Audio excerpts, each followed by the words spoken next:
guys, Running Kimono here. So in today's video, we're going to be showing you how to make a very easy banana bread. 3 ingredients. You need 3 ripe bananas, 2 eggs, and 1 box of cake mix. I'm going with the classic yellow, but if you might have like, I don't know, a chocolate or like one of those spice cakes mix, any cake mix will work. So I'm just going to walk you through what I do. This is a very easy recipe. You need some sort of bread pan and use some sort of pan, or you can use parchment paper. See, I'm spraying it down and that will be the vessel for the bread. And with my stand mixer, I use my stand mixer a lot. I'm going to take the 3 ripe bananas, throw them in the bottom of the bowl, and then mix them up. You can also do this alternatively by hand.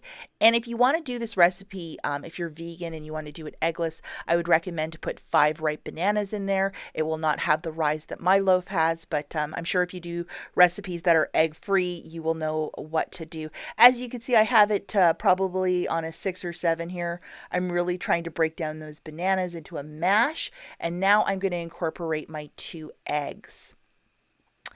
Number 1 and number 2. And then all the wet ingredients, you just get them to mix together for this recipe. Very easy recipe too. You can just throw this all together, and we're not really in a place right now to throw out ripe bananas. So to make a banana bread, I'm all about that to maximize what I have in my pantry. So as it's all incorporated, now I'm going to put in the star ingredient, which is the yellow box cake mix. And you just need 1 bag of this.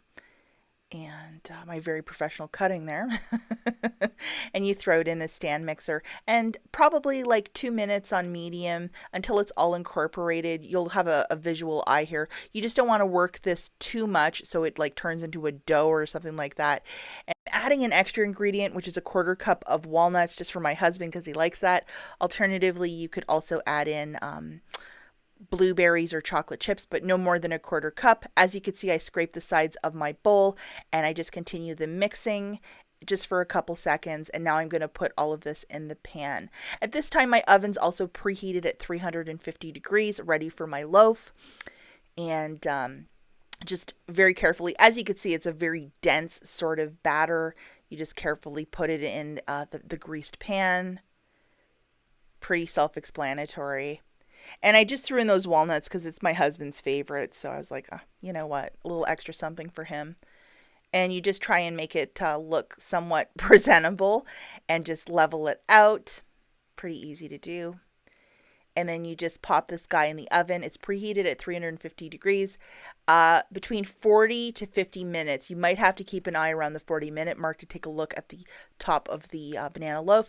Full 50 minutes, as you can see, it is golden brown. This guy is done. Of course, use a toothpick or the clean knife test. You pierce it through. If it comes in clean, it's ready. And you let this guy cool for probably an hour, hour and a half. And here I popped it out of the tray. Gonna throw it on this cutting board and cut off a slice for my husband. And this is still like probably like an hour and a half out of the oven. So the next day the consistency is more of a bread, but the first day it's sort of like falling apart still. It was still a little bit warm at this time, but he just could not help himself. He's like, I need a piece of that right now. And it turned out perfectly. So anyhow, guys, hopefully you've enjoyed this video and you're maximizing everything out of your pantry. Just a quick and easy 3 ingredient banana bread. I hope you enjoy it. As always, thank you so much for watching my channel, and I'll catch you in the next one. Bye, guys.